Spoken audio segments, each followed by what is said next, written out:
as in being a timekeeper and a gatekeeper. All right, so to conduct this meeting wholly and electronically, the Fairfax County History Commission Conference Planning Committee needs to make certain findings for the record to evidence our compliance with all applicable laws. These motions address this compliance. First, I'm going to conduct a roll call and ask each board member participating in this meeting to state your name and your location. I ask each of you to pay close attention and ensure you can hear each of your colleagues. Hi, I'm Lynn Garvey Hodge, Springfield District, Fairfax County. So let's do Denise. You want to go next? So I'm not officially on a member. Okay. So yeah. So we don't care if you're even on Mars. That's right. Okay. Which would be a cool place to be right now. Okay, Barbara. Barbara Nafe in Reston, Virginia. Cheryl. Cheryl Rapetti, Centerville, Virginia. Okay. Jordan. Jordan Tannenbaum, Fairfax, Virginia. Esther. Esther McCullough, Herndon, Virginia. Phyllis. Phyllis Walker Ford, Clifton, Virginia. Okay, and is that everybody then? I've got Denise, Barbara, Jordan, Esther, myself, Phyllis, and Liz. So I didn't say anything. I wasn't called on, but Liz Crowell, Alexandria, Virginia. oh, I'm sorry. Okay, I started writing your name too soon. All right, so you are an You L. get Cheryl? Okay. Yes, she did. Uh-huh. Okay. So let me make sure my numbers add up. 1, 2, 3, 4, 5, 6, 7, 8. 1, 2, 3, 4, 5, 7. Missing. Liz. Phyllis. Cheryl. Barbara, Denise. Oh, me. Okay. All right. So at this point, I'll pass the gavel to who wants to be vice chair tonight? I'll do it. Do it, Esther. Is that what, were you the one that offered? Yes. You go, girl. Okay. All right. Here's the gavel, darling. Okay. At this point, I'll pass the gavel to Esther McCullough, vice chair, so I may make them appropriate motions. I move that the Fairfax County History Commission Conference Planning Committee is certified for the record that each member's voice may be adequately heard by each other member of the board. Is that correct? Is there a second? Second. It's All in been favor? properly moved in second. So all those in favor? Aye. Thanks. Oh, I like it when you do all of that, Esther. Those Thanks. opposed? Okay, motion carried. All right, thank you. Second, I move that the Fairfax County History Commission, Fairfax County History Commission Conference Planning Committee certify that the state of emergency caused by COVID-19 pandemic makes it unsafe for this conference committee and the public to physically attend this meeting in person, and the usual procedures cannot be implemented safely or practically. As a result, I further move that the FCRHA conduct this meeting electronically through a dedicated video and audio conference line, and the public may access this meeting by calling. Uh-oh, Denise, you have to help me with the numbers here because it's not on the handout. What's the number, Link? Okay, give me just a minute. It's in the meeting invitation. Oh, that's right.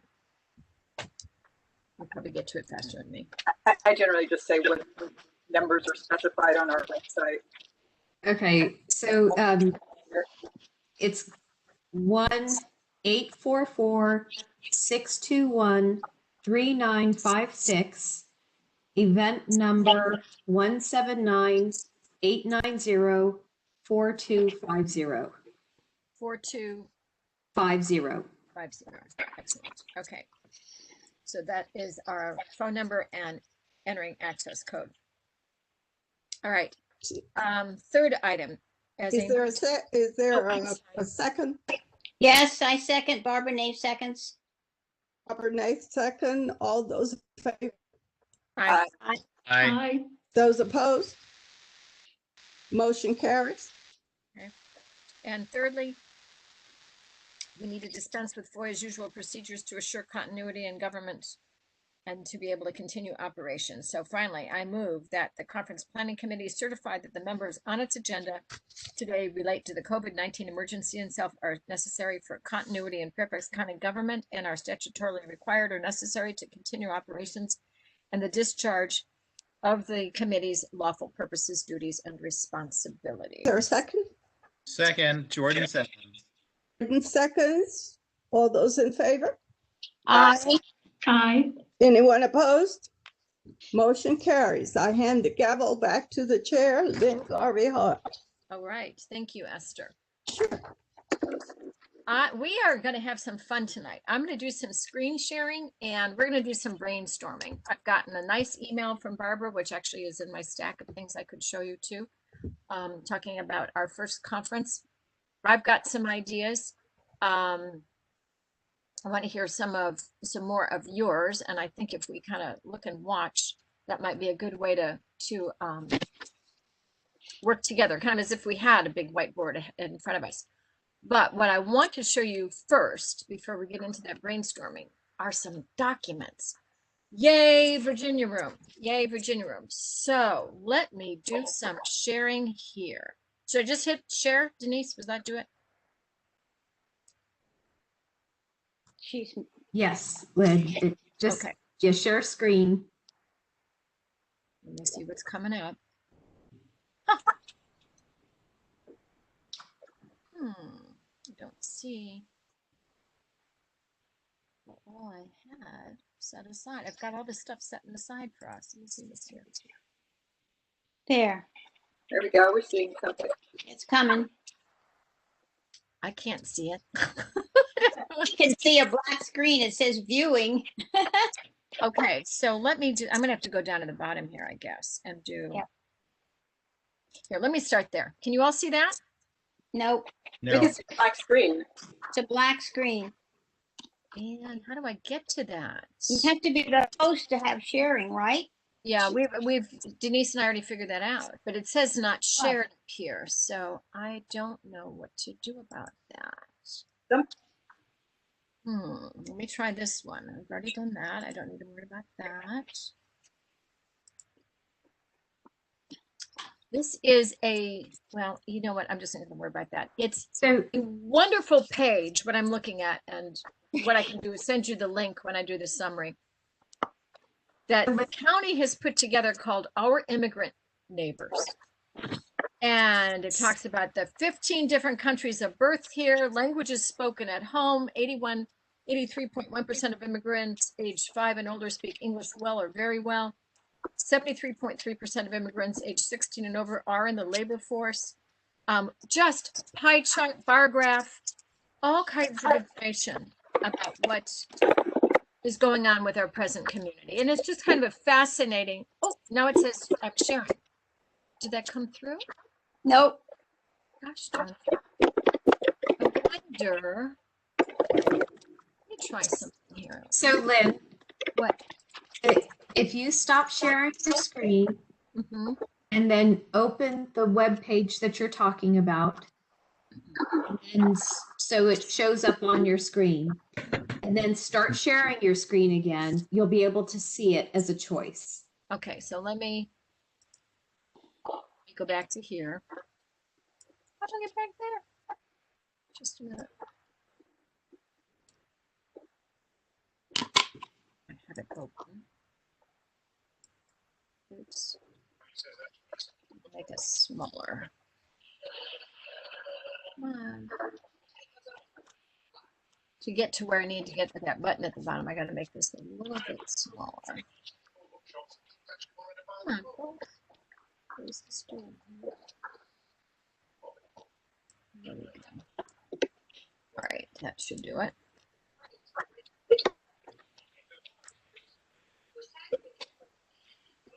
You may have to stop sharing your screen and then reshare. Oh. Okay. Got that. Okay, so now I'm back home again. I'm trying to get to the bottom of the page where the choices are.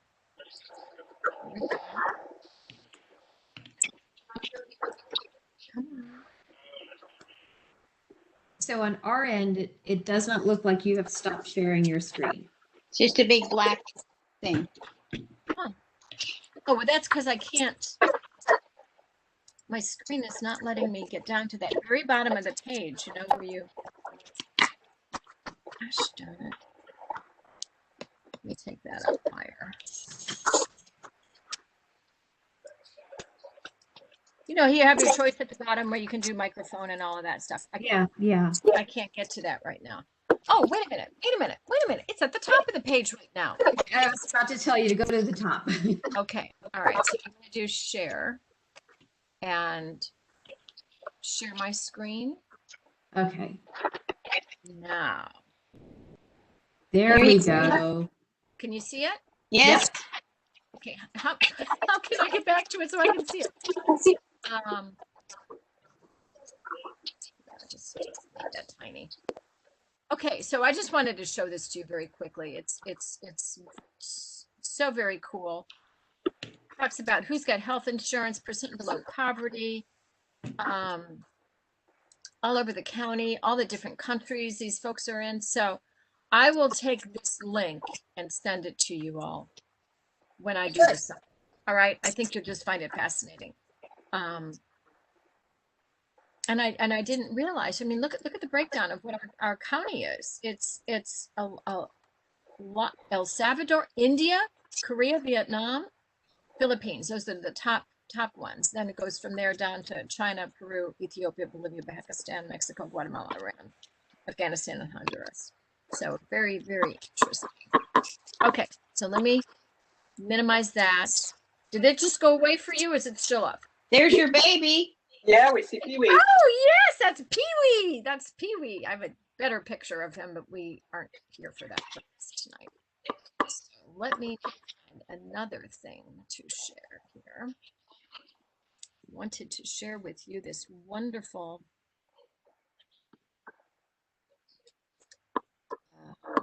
that was from Phyllis notification. Let's go back.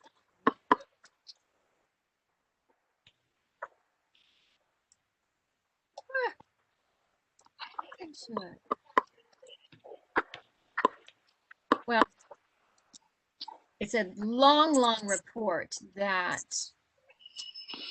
the Virginia room sent me today. And this is what I really wanted to share with you guys. Okay, now how can I get back to it? Notification, it's not there. All right, let me just go back into my emails.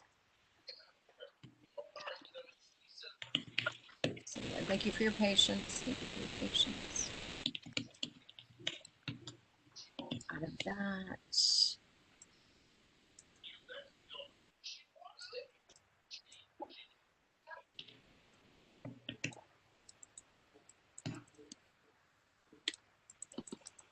Oh, look, I want stuff to clean up out of here.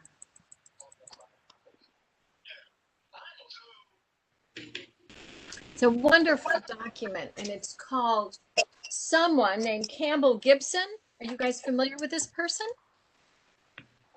In June of 2018, put together a demographic history of Fairfax County from 1742 to 2010. Wow. It's very impressive, and it's something that I think we're really going to need to use as we get a little deeper into this. You can use the search function on your email if you want to. Yeah, but it's just right here. I had just pulled it got from before I got on.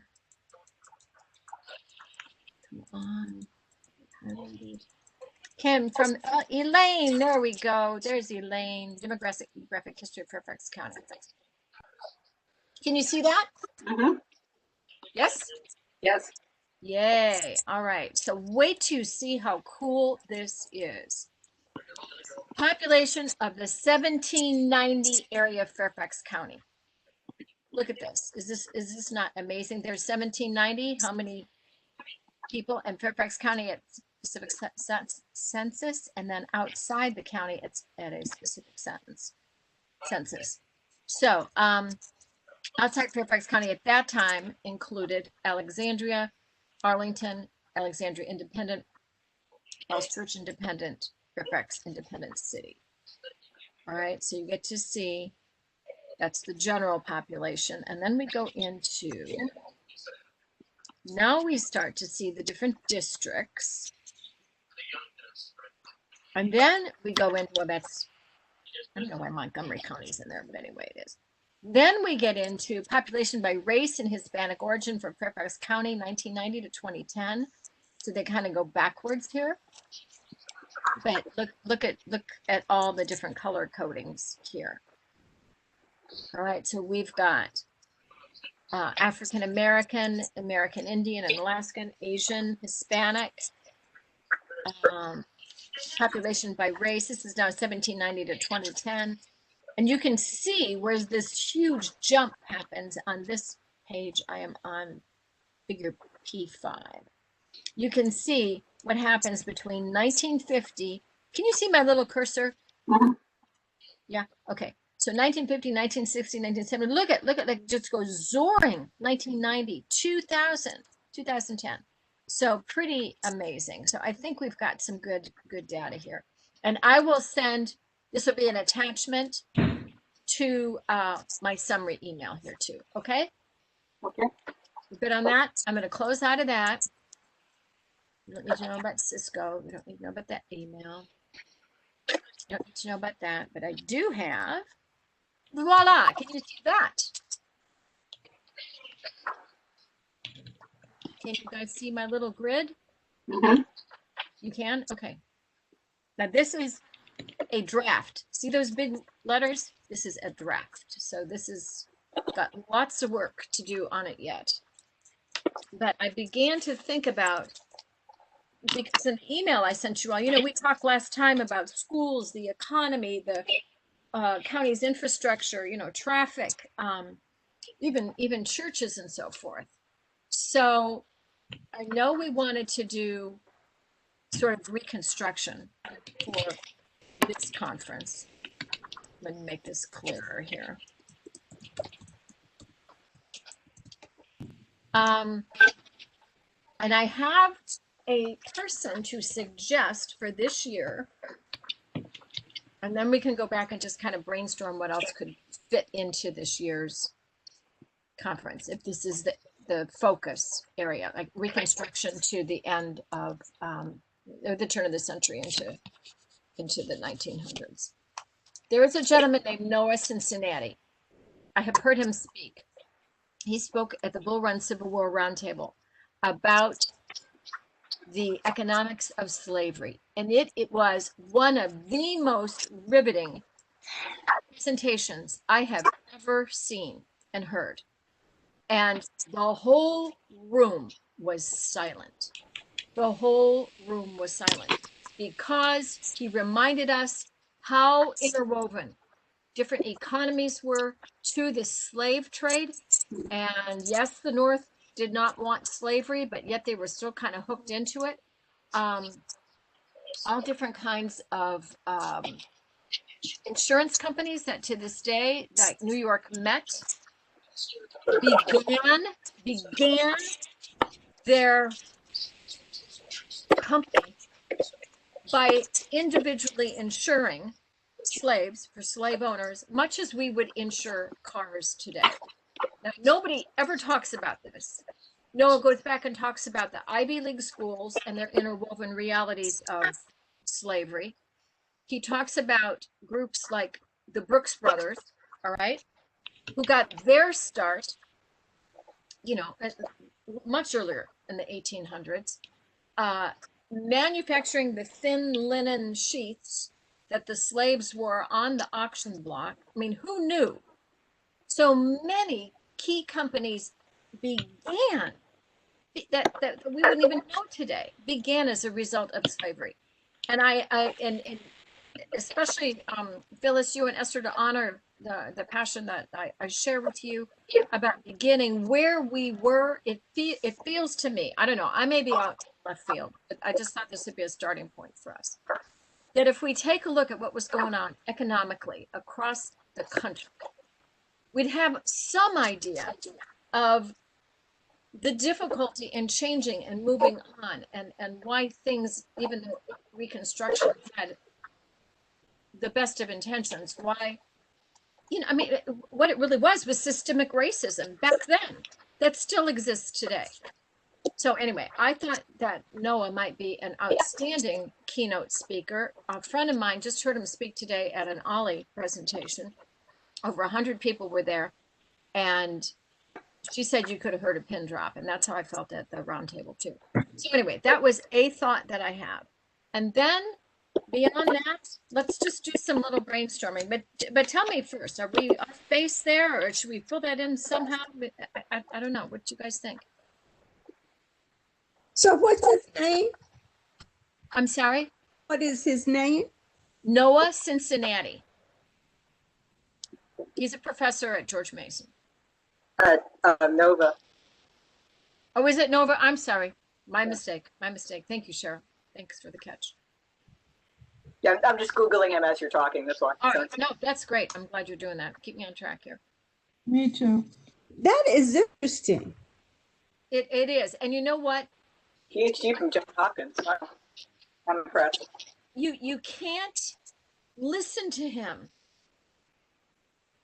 without wanting to cry, because all of a sudden it makes sense as to how damn difficult it was to leave some of this behind, because people had money invested in all these different companies, in the insurance industry, and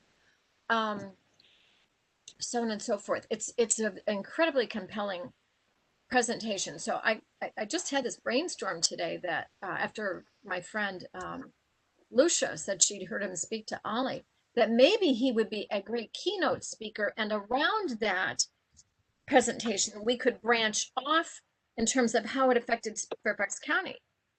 What did happen to the African Americans? Well, obviously, it's after slavery. We had all kinds of different settlements that happened. We had Gum Springs, we had Ilda, we had, all over the county. And maybe make that part of the fallout after that. I don't know. I'm kind of talking off the top of my head. What thoughts do you have as I'm talking, guys? Lynn, I'm a little to try to remember where we left things. Had we agreed on a theme yet? Is that where we still are? Well, yes and no. We were sure we wanted to pick up after Civil War. We definitely wanted to keep African American themes in front of us. In fact, Barbara did a wonderful little email here. Oh, Barbara, I may have lost it now. Maybe not. Nope, that's the other one. If you did, I can send it to everybody after the meeting. Oh, there it is. Here it is. We'll just read it for you guys. So Barbara says she's been mulling. She said focusing on Fairfax African American history is most appropriate, especially because of the History Commission's initiative and our ongoing local and national efforts. Esther was passionate. We cannot neglect the pre-19th century times. And in that regard too, I don't know, is this a conference we also want to fill in something about Native Americans? That's an open question right now. I would think so.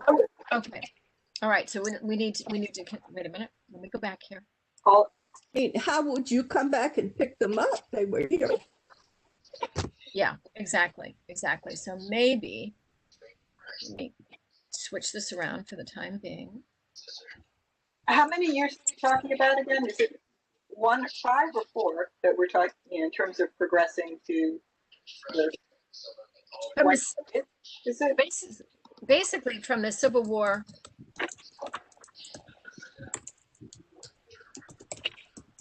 on the turn of the century. These are kind of the time stops I have, but it doesn't mean it needs to stay here, because by the time we hit the 1960s, things get really pretty wild, and maybe even that could be. But are we talking about a single conference here? No. Yes. About a series of conferences. Yes, that's why I have at the top 21, 22, 23, 24. Okay, sorry.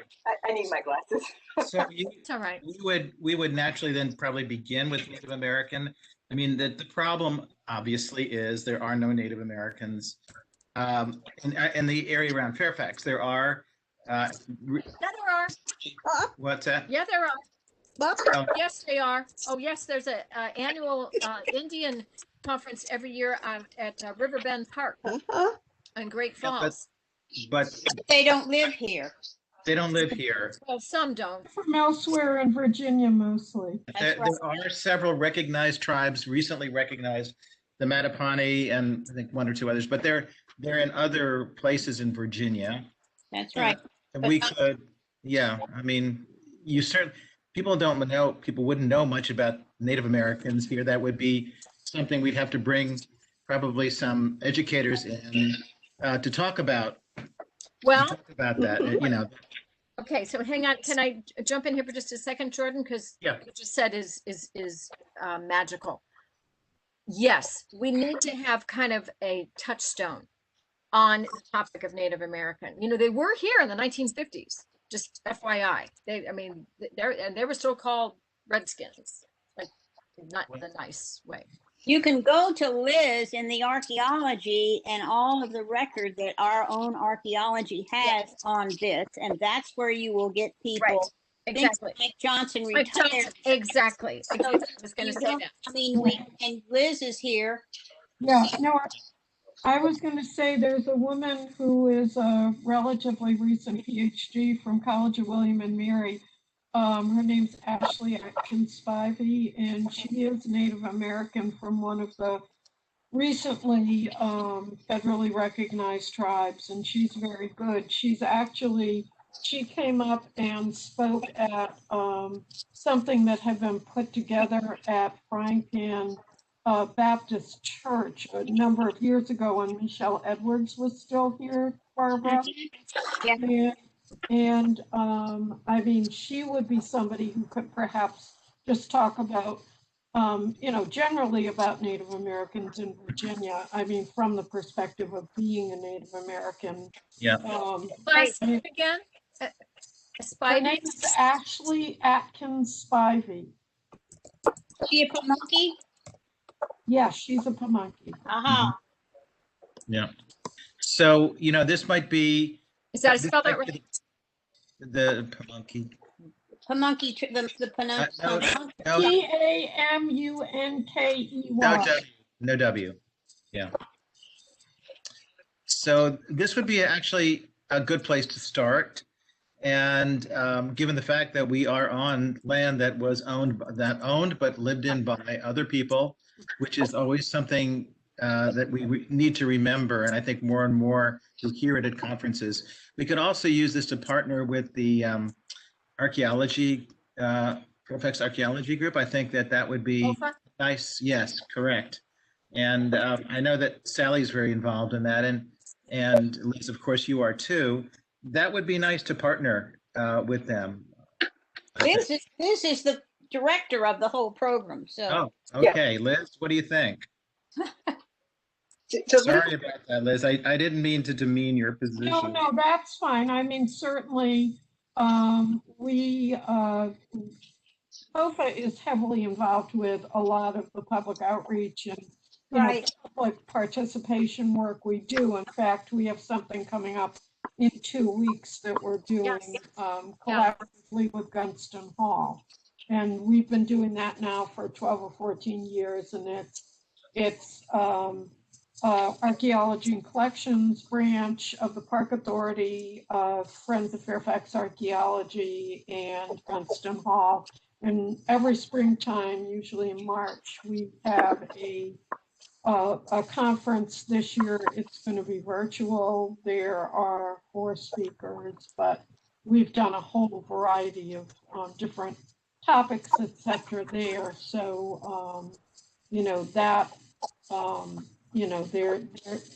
there would be people who would be interested as well. We have people that we could, if we wanted to talk about Native Americans from the archaeological point of view, we could do that as well. But I think one thing that people forget is they'll say, oh, there were Native Americans in Virginia, and, as if they're not. And there actually are 7 recognized tribes right now, and some of them are quite active and professional, and I think that it would be a good thing to, maybe get something involved with that, and, if you wanted the archaeological component as well. Yeah. Yes, So, along the archaeological piece, Liz, have you heard from a guy named Randy Thompson from Clifton this last week? Not in the last week, no. Okay, I turned him on to you. I put it on Facebook the other day. In his property last week, he just found clearly Native American tools in his backyard. And if you know this area well, especially the Clifton area, that is not uncommon. You know, They were Giants. all over the county. Right. But the Native American piece I thought was fun because Oh, yeah. in the fact that it comes out of Clifton, it sort of personalizes it. It brings it to life. And for heaven's sakes, it also gives Clifton an opportunity to really be perceived as sort of a historic little town. Now, obviously, I have some leanings in that regard, but it would be fun. And Liz, you and I might want to talk about this offline. This may not be the best time to talk about it, but it would be interesting. And a couple of people from your team could go visit Randy and see where he dug all this up and what all he found. So let me just. I mean, we would be interested to know, what he found and where he found it. We wouldn't encourage him to dig anymore. right. All right. Okay. Can I tell him that? Yeah, I mean, yes, but not until March. But I have my next 2 weeks. I mean, literally, I was sending out email at 1 o'clock this morning and sending out email at 6 o'clock this morning. Yeah. And I'm working like 16, 18 hours a day because I have like an unbelievable schedule between now and the next couple of weeks. yeah. Okay, can I go back to get us back? Can So I, your comments? can I summarize what I wrote to you? Well, I'm going to try to go back to that right now and read it. Okay, so The point is that when you go back is that if we're starting with Reconstruction, we have to have a summary of pre-Reconstruction. Right. And so and then I put in notes because I went to Netherton and made notes on the situation with the enslaved and with African Americans in the county prior to the formal Reconstruction. So, Okay. So we almost should have a topic of yes. informal Reconstruction. Should we call it that for the moment? No, I would call it pre-Reconstruction. And when you all read, Fairfax County they were doing things before the official 1867 Reconstruction happened. Okay. And so they freeing people, and they had freedmen's villages, and there's all kinds of stuff. And Nan was just touching the top of it. So we need, I think, following on what Esther said at our last meeting, that we need to set the stage, whether it's a session by itself or what. But I think we can't just pop into quote Reconstruction because there's a lot that happened before that. Okay. I agree. That's my thought. I agree. We need to have a beginning. Right. So maybe the beginning is then the Native American. And we do Also, this. the blacks here, 18th century, and I suggested if we start with the county, 1742, is that right? 1742, whatever. Yeah. And so if we start there, and you can do just the high points, because by the time you get up to where we're going, which is post-Civil War, you had all kinds of things that had happened to the black communities here. And I think that's important to set the stage. Mhm. So I'll be happy to share it with everybody if that's okay with you, Lynn. Oh, you can do that, or I can forward it. What I want to do, what I'm always hesitant about is the gosh darn FOIA. And if I can bundle everything all together, it means I send out less initial documents and Right. it's everything all at once. So if you don't mind, I may just cut and paste what you have. Is that okay? Sure, it was just Summary? my thoughts, thinking through. I did share then with Phyllis and Mary simply because Totally, Stan. because of the African American history and inventory thing. So Okay. just ideas, but that's what it's about. So I'm just going to stick under freed villages, maybe, just for the time being. Again, this is a draft. Ron Chase, and I also understand that, and I want to get a copy of it. That remember Judge Romulan Quander, who spoke at our history conference a couple years ago? Yes. He has a book that was just published, Right. and so The Quanders were all over. If you read about They it, they were in Maryland, they were in Alexandria, they were everywhere. DC, yes, definitely. So okay, so those are all kind of some questions here. Let's see. Freedmen's villages, they had freedmen's communities all around, but it all gets, somebody needs to be able to present it concisely and say, prior to official Reconstruction, these are the things that were happening in Fairfax County to the African Americans. Yeah.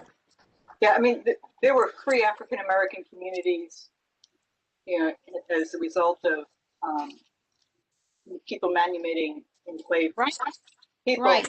So and particularly Robert, what is it? Yeah, Robert Carter. Yes, King Carter. Yes, he let a whole lot of folks go. And so you have a variety, and then Washington also on the eastern side of the county, you have his manumission of enslaved people. So those are very early free African American communities, which are different than what you would call freedmen villages. Those are more specifically related to the Civil War era of. The other interesting thing is they point out that the percentage of population of African Americans went down because so many were selling their enslaved people, not only out of the county but out of the state. And that's one of the big economic drives prior to the Civil War here was slavery and selling these poor people off, and so the population dropped, and that's why. Yeah, Really, I learned some stuff from her. What was interesting. Yeah, I mean the whole slave. You have the Barnfield and Franklin in Alexandria, huge business, and there are people who are doing business with them or who are just a part of the slave trade. Alexander Grigsby out here in Centerville. In Centerville, that's right. Also, Bigsby or Grigsby or something like that. Right? Grigsby, Alexander Spotswood Grigsby. Right. So it was, yes. So it was in Centerville, Alexandria, and then by the courthouse. Is that the third one? I've forgotten. You'll have to read my email. Anyway, if we're gonna focus on Native Americans and African Americans this first conference, then I think those are big topics, and we could fill it up if that's what people want to do. I do think we need to start at least tipping into the piece of Reconstruction, because this is all that was there. Oh, yes. Yeah. So So I'm just saying you need before. absolutely. You can't just start with Reconstruction. You have to build up to it. Yeah. So that's why I've got this here. And maybe I should still rearrange this a little bit differently, but right now I'm just trying to grab your ideas as you come up with it. So let me go back to Noah for a minute. What he has to say, for me, from my perspective, no, I've heard him speak, so you guys are just going to have to go with me on this for a second. He kind of bridges over even just pre-Civil War, through the Civil War, post-Civil War, from an economic perspective. And this is what was so difficult. And Esther and Phyllis, call me out on this if I'm heading in the wrong direction. Was so difficult for the African American because these economic realities were so entrenched that, just to go back to Martin Luther King Jr.'s speech, there were no bootstraps for the black man to pick himself up with because he didn't have any boots.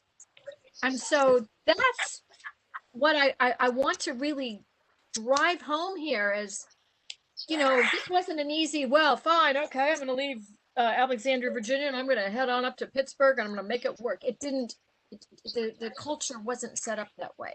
And so he gets to explain, Noah does a good job explaining the why of that. That sounds great. Yeah, he feels, and maybe for this time we have several keynotes. I don't know. We haven't even talked about how we're going to orchestrate this. I'm very charmed with how FOFA is doing their conference. I think it starts at 10:30 and it goes like till 2:30. It's a chunk of time, but I think they're going straight through. Is that, do I have that correct, Barbara? Do you know? So Liz will know, and I think it's 2 sessions, speakers each. Is that right, Liz, or am I thinking of another? Hang on. You know what? I just have that email here from 10 to 4. It is 2 speakers each. That's what I thought. 2 speakers in the morning and 2 speakers in the afternoon and a Correct. break. I attended the Germana conference that was done that way. You had morning and then you had an hour or so, then you were off and then you came back, and it worked really well because you could, you know, do other things in your day. Okay, so here's the, can you see this, the archaeology, the hidden histories? Can you see that? Yeah. Okay, so she's got, yeah, 10 to 12, and then in the afternoon it's 2 to 4.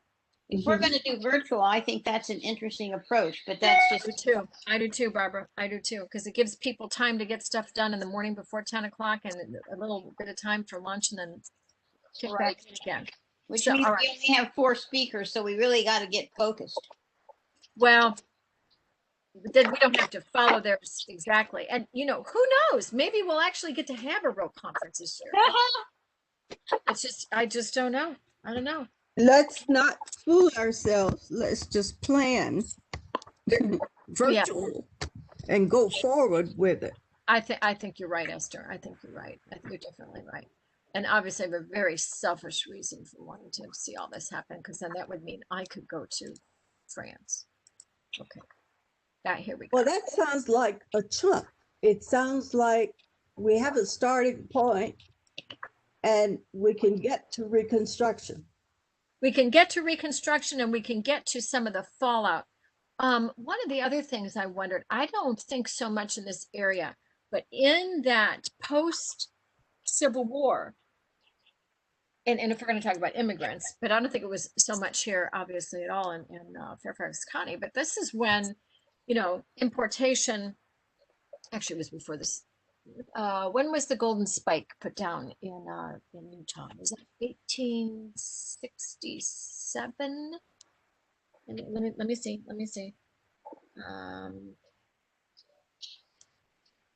It was May, but I forget the year.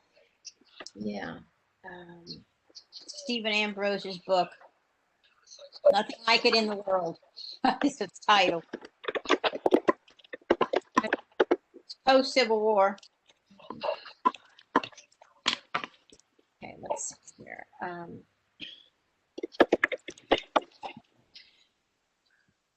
Golden spike. 1869. 1869. Okay, I was close. So I think that, to make that happen, obviously, was a lot of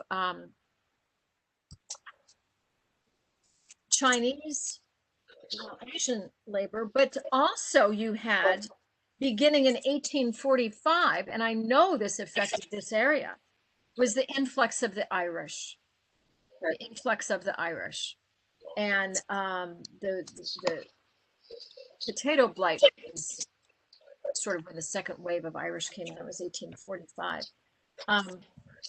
But that was an interesting time too, because the Irish weren't really treated all that well either. And I'm almost thinking we could make a suggestion of that here as we close down the conference and pick up with that as we start then early 20th century World War I.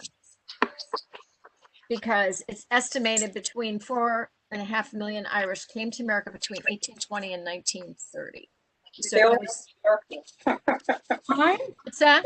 throw in my 2 cents here, Lynn, but I think that, okay, if we have the first conference this coming year that's partially Native American and partially African American, I really think we need to focus at least one full year on, the African American history of Fairfax County. I'm I fine mean, with that. we I'm fine with beat the Civil War to death. And I think Yes. that we could really use more African American history because there's so much here, whether you're looking at the churches or the schools or whatever. And I think, down the road, 2-3 years down the road, if we want to throw in the other immigrants, that's great. But I think, I wouldn't get into them this soon. I think that I mean, for one thing, when we were doing the whole CNC, we were talking about having the next initiative being African American. And I just think that there's, I mean, and obviously I'm not a commissioner, but I just feel like there's too much important history to start with the Irish and whatever right away. I think that Okay. there needs to be All more right. focus on the African American community. Okay, so let me put that back to the next one, because I think timeline, it kind of goes, but I agree in terms of intensity and intentionality at our end. This, quite frankly, this almost feels like enough. It is. It Yeah. is. It is. It is. It is. I would just do those two, the Native American, African American at this conference. Yes, Well, I agree, Gordon. You can't, I agree too. okay, you can't do African American though without touching on the economy, because that's what it's all about. It's Right. about Well, slavery. do and the- the economy. Yeah. But that's the whole, I think that's part of what our initiative is to pull the African American stories and bring them into the full history of the county. And that's why I mentioned that part of the so much of the economy, pre-Civil War economy, was not only the slave trade, the selling, all of that. And so if you focus on them, you can touch on to all of those different aspects, I would think. I think so too. I think so Sort too. of dovetailing with what Barbara's just said, I think, because you've organized this chronologically, right? Mhm. And that's the structure of what you're doing. So you don't ever have to lose the African American story. You can tell that throughout all of these different years, through all of these different conferences. And it's just a matter of, you may be introducing other stories that are relevant for those different time periods. Right. But we don't ever have to lose it at all throughout that whole. So throughout the series. I would recommend then is that, because this is pre-Reconstruction, that we put this discussion of economy before, I'll almost flip these two guys around, because then this was the result of some of this being in place. I don't know. And do you know what, Denise? We were supposed to put Sue Kovach on the list, and she's trying to get in. So if there's a way that you could shoot her an email, that would be great. Although I think we'll probably wrap up in about 15 or 20 minutes. So Sue did get an invitation. She's saying that she's trying to get in. Uh-huh. Yeah, she just sent me, and at 8:05, she sent me an email. She said if there was a meeting link, she can't find it. Her other meeting just ended. Well, and I resent the invitation as when you asked. So Okay. All right. So So we have to get used to the fact that you can search for Messenger. Right. FedEx. You can't search for a person's name. That's yeah, right. correct. That's right. That's right. That's right. That's right. Okay, so let me kind of move this guy around. I'm going to copy him. Now, Esther, don't laugh at me. I know you're a whole lot better at this than I am. That's okay. You're working it. You're so polite. Okay, so we're going to take this out. And then Esther taught me how to do this. If I can take it all the way over here.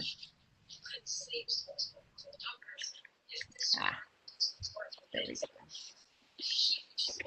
I didn't do that right. Okay, while you're working on that, please take that post-Civil War down from the beginning. Right. Oh, yeah. That's just That- totally out of whack.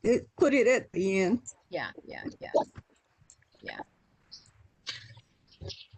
Yeah, it seems to me, thinking about this, that you, listening to what Cheryl just said, you've got two ways you could approach it. You can approach it, community by community, and then there is a progression there, or you do it chronologically.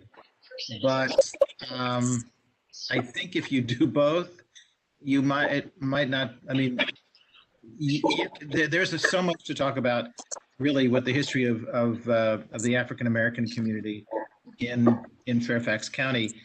But if you combine that, the civil rights, and then you also, I think, at some point want to talk about, as we said last time, the Hispanic immigration, the Asian immigration. Oh, yeah, those are for later conferences. Yeah, but I'm just saying that, but if you get in later conferences talking about civil rights, when you want to be talking about the Asian, I mean, I guess you could talk about, it's just, they're very different issues. I wonder if it's just, as I said, we could do it by chronology in that case. Then clearly, Native Americans, African Americans, and the English, for that matter, or Irish, whoever was coming over and settling it, would be in that first conference. Yeah, and yet, as I've heard you all say, Liz said, well, it's too early to put the Irish over here if we're really going to help the world understand about our Native American heritage and the realities of our African American heritage. I'm not right. I'm not suggesting that, but I think we could wind up spending 3/4 of the conference on an African American, but then you'd probably want to. Well, I'm thinking about what Cheryl suggested about talking about civil rights, but that's not going to come. You could treat it at the beginning, or you treat it at the end, towards the end. I'm not sure. Yeah, I think we leave it over here. What I did want to say, well, I don't even know if we want to put that in there, but we'll do that in a minute. What I was thinking is almost like Native Americans are going to be like 1/3 of the conference, 2/3 African American. Almost that kind of a split. Yeah. I mean, we could also do 50-50, but it just to really give African American realities Right. due time and due respect. Yeah. It feels like we need to have a split like that. Does that? Yeah. No. I like that. Okay. And then you can pick up other groups, Irish, German. I think you could throw the Jews in there. You could probably get a lot of new people to the conference. Yeah. Asians, Hispanics. And the Asian is a huge, I think it was maybe Barbara said last time, you got lots of different folks coming in from Asia, different communities. Right. Okay, so we put that over. Yeah. Well, and actually, a lot of Asian happened there too, but then more Asian. Well, let's fill that in as we go along. I guess think so what too. Barbara I think was so too. saying, if we do chronologically, starting from the beginning, I think we have a full day. Yes, those I agree. hours. I think this little section right here is enough for the whole day. We stop, we wherever you, and make the point when you're presenting that these are not separate histories. This is Fairfax County history, and we're telling a portion of it and connect them to all kinds of different things. It's a series. Right. Yeah. That's why I'm starting to fill in over here for you guys. And this is a draft. This is still a draft, guys. Okay, so here's what I need. I wish Sally were here tonight, because I think it's not too early to ask. How we find out who's available, and then kind of we build the conference backwards like that. Sometimes it feels like maybe is it too early to start tapping people and saying, hey, 6th of October, 13th of October, what makes sense? I don't think it's too early, but you guys tell me. It's Well, not then- too early, but let's make sure we know what we are presenting. Exactly. I Yeah, don't, but I we think approach. we've got it's not completely clear, but we've got a bit of an outline here. We know we're going to do Native American. How well do you know Ashley, Liz? Maybe Liz not with us anymore. She's probably trying to do other things. I apologize, Lynn. I lost the end of what you said because my dog is having a fit right now. Oh, okay. Oh. Right. Well, she wants to know how well you know Ashley. I know Ashley very well. Guys, I'm sorry, I have to jump too. It's fine. I'm Good going luck with your to speech, in about Doreen. Good luck. Okay, all right, thanks. We'll see you. Thanks. See you next Good night. year. Bye. Bye-bye.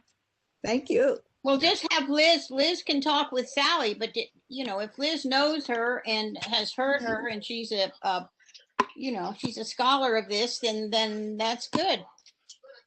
Okay.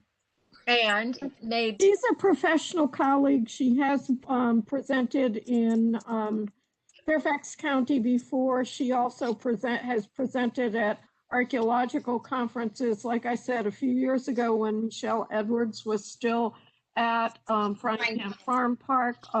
She and Megan Lining did a symposium that was out there, and it was very well done.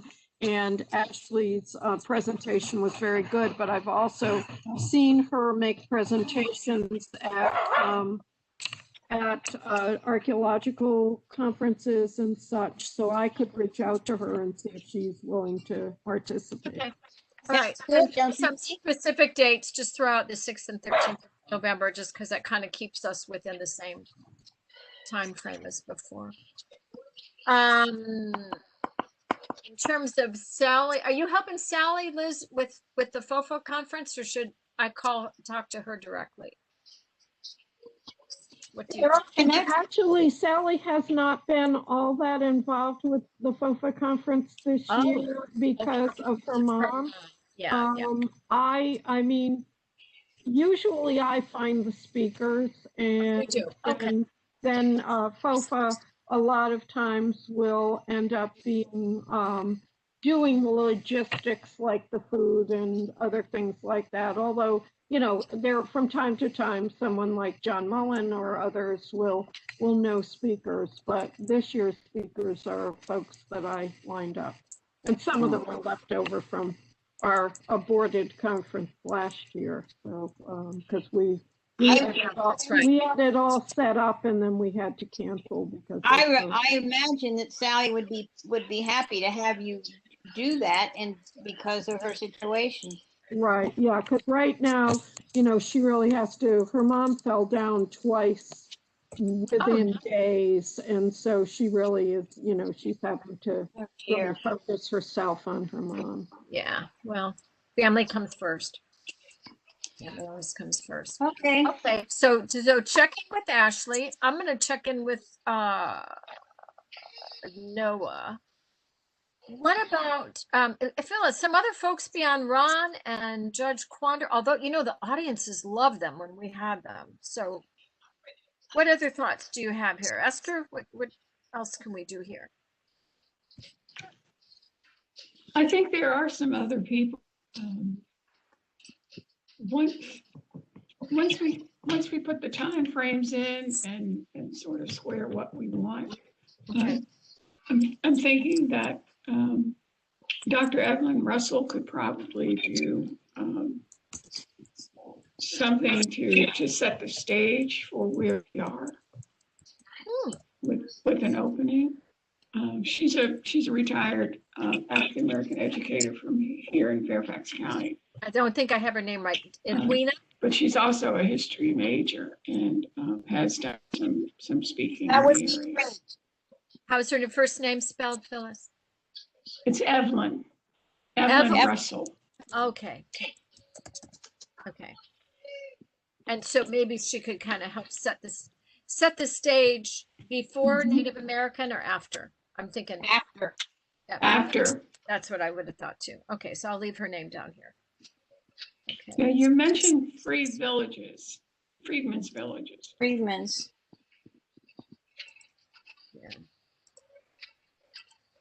Were they called villages? Yes, No, Yes, Freedman's, Freed with a D, Freedman's. Yes, freedmen's villages, not Yes. communities. That's right. there were Okay. villages. Yes. And Okay. I don't know that there was one in Fairfax County. I know there was one in Arlington. And Yeah, I don't know. I don't remember reading that, that there somewhere was near the city of Alexandria. so something involved. what would you guys There's call? also one on Theodore Roosevelt Island. It was Mason's Island. Oh, yeah. So what would you call the ones where the freed slave settlements, like the ones that came from the manumission under They were Congress? just communities. They were just Yeah. communities. I mean, like all kinds of communities. Like That's the separate from the villages. there were the Quakers, and then there were, so again, if we can stress that these are just people freed or people that had been freed before, they lived all over the county. There's little communities here and there, and that's what we're trying to, I mean, I think that's what on the committee we're doing right now, is to identify where some of these communities were. Mhm, mhm. Okay. Which means you have to go back and look at some, like slaves that George Washington owned were freed in 1799. Mhm. So you have to kind of look at where did they go. And then William Foote in the Hayfield area, his were freed when he died in 1842, or I think it's 1842. It's either 1842 or 1846. So William Foote. F-O-O-T. Foote. Okay, I got that. There's all kind, I mean, that's what's so interesting, you know, and we have, like up here, we have Yeah. Cartersville, and then there was the, over where Pleasant Grove, the church is, as I'm convinced that Audrey, all Audrey's people, that big old house back there, I don't know, I have never done the research, but I can't believe that that isn't where some of them came from, because they've settled all around Audrey's place. So they're all Yeah. around Yeah, they're all over. Seneca Road. Okay. And when you So- get into 1867, you're looking at how many African American men voted in 1867. Right. So you have that part too. Okay. And Esther, I can't remember the name of the farming family that's out near Flores. But they're putting this, not the Coats, but there was another one, that Frying Pan, they're working on a marker. Yes, them. there's another one. Is it Lee? Well, we can look it up. I'll have to look. Look at it. Frying Pan's in Hunter Mill, and then most of Flores is with you in Sully Right. district, but I couldn't remember his name, so. But even letting people know that, Yes, it's is a big deal. Yeah. it's like archaeologically, do you understand Native Americans? Riverbend was a big place, and then all over this county there were communities, and so yeah. Anyway, I think we're getting there. Yeah, And a lot of the Native American communities in this area go back 12,000 to 15,000 years. I guess you guys know that. I'm Yes. preaching to the choir and telling Liz that. But anyway, all right. So here's I'm gonna need to stop too here because I got class at 9. Liz, can I ask Liz a question? Liz, wasn't Lane's Mill run by an African American? at one time, yes. Yes. What is it There you called? go. So it was Robinson. Lane Okay. Mill? Lane's Mill, it's an above ground archaeological Mill. ruin now at Big Rocky and Little Rocky Run. Yes, The it was junction there. It's originally- party. originally built by the Lane family, and but then I'm trying to think, priests Civil War or whether it was right around the war. It was operated by one of the Robinson kids for a while, and then actually, I think he eventually owns it. Okay, see, I couldn't remember his name either. I have these bits and pieces of memory in my head, but There's streets named after him, and that's why I am familiar with it. But I'm trying to remember what his first name is because it's unusual first name. but anyway, that's another place. You see, people know Lane's Mill. Do you understand? There's connection to an African American. So what you guys are doing right now is awesome. Can you start to jot down some of these so we don't lose a trail here and can then build them back in? That's what I've already started Hunter Mill. I have my list for out here. So Outstanding. I Okay. think others are doing it too. Okay. So let's sort of leave this as an overall template with some backfill to come. I will get all this information out to you today that I mentioned. For the moment, I'm going to leave this document as it is, 4-year plan. What's today's date? The 24th. And you'll share? I'm going to put it, it'll be an attachment. Thank you. Okay. So And perhaps I don't got a lot, or perhaps we might find some descendants of some of these people. oh, yeah. And that might be interesting Yes. to do just a little 1-2 question of some folks. Yes. And I have someone in mind. And I'm sure you know who she is, Phyllis. Lanille Naylor. You know who Lanille is? I know the name.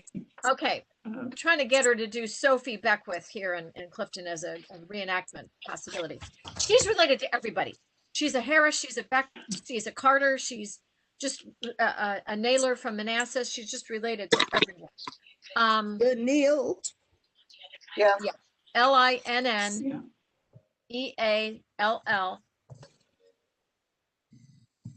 I've quoted her many times in my, I'm doing a whole series on African American Right. Naylor, Naylor. Okay. I'm doing a whole series of African American history for the town of Clifton's Clifton Living magazine. I'm on my 7th article right now, and I've quoted her extensively. Hey, Lynn, going back to the Native American for a minute, Elisa Pettit, who works with me, who is about to get her PhD from George Mason University, has done, she's a computer expert, and she has done interpretation of the American Indian presence at Riverbend Park using virtual reality and augmented reality. And she has given presentations a couple times to small archaeologically based groups. Okay. But the stuff she's doing is phenomenal, because literally you'll be walking, you're walking down a path and it's 14,000 years ago and there are woolly mammoths and the environment is different and you have spears and things like that. And then you go and you see certain things going on and the types of dwellings and stuff like that. And then you go in through a portal and you're moving toward the present and you're seeing how the environment's changing and how the ways the adaptations of the environment are changing. And Right. it's basically using Virtual. cutting edge technology to. Didn't she speak? Liz, didn't she speak at the history conference about 3 years ago? She probably did. Did she? Yeah, she was the afternoon speaker. She did. Yeah. But did she do Where I talked saw about that, the virtual. She talked about the virtual. I don't know that she walked us. I don't think she had it. Yeah. No, but she did have a PowerPoint that referenced it. she did that at FOFA, because I've seen that. Okay. Right, Liz? She did it at the FOFA meeting. Yes. Yes. Because I saw it. It was absolutely fascinating. But I think what you saw, Lynn, and what was at the conference was more static, and this is actually Yeah, But what I saw was what you're talking about. She Yeah, did you that did, in both. Barbara. that's exciting. That's exciting. Okay, so let me make sure we're kind of on the same page because I do need to scoot here. And I imagine some of you would like to sign off too. Here's our rough outline over here on the left-hand side. Opportunity here. And Esther and Phyllis, keep going with what else we need to do, what other meat we need to put on this skeleton here. Especially in terms of content. It doesn't mean we have to have a bazillion people, but if you think of content topics, we can be able to tell the speakers, make sure to cover this, make sure to cover this, and not have to worry about getting in 8 or 9 speakers. You know what I mean? Right. So that would be really, really helpful. So I'll get you this. I'll get the Irish Catholic. I'm going to also send on to you. I found a wonderful handout about the history of Jews in Fairfax County that I shared with Mary recently. And then these other couple of documents that we've talked about. Let's take a look at the next meeting date. Oh my goodness. Barbara, thanks again too for your, You're welcome. okay. Fourth Wednesday in March is the 24th.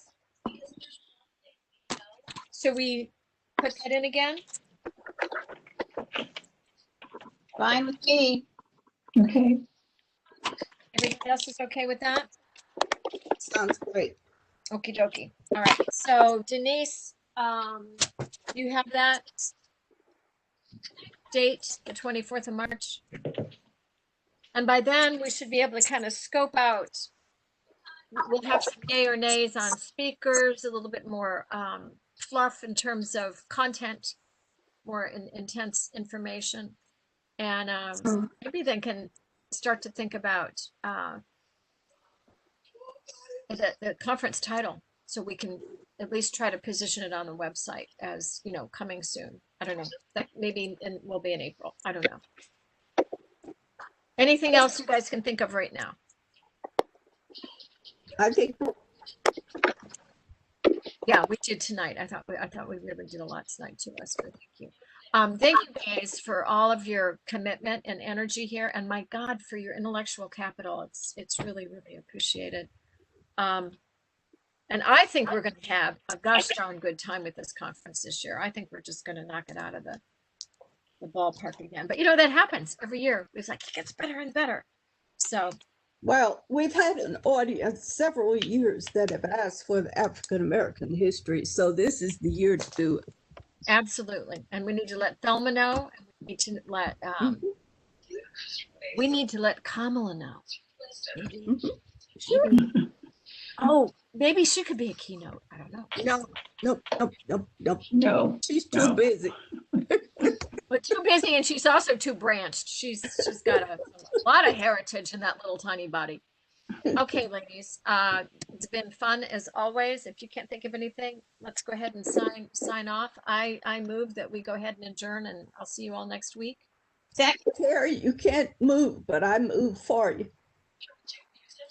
Right, yes. And I'm second it, so we're closed.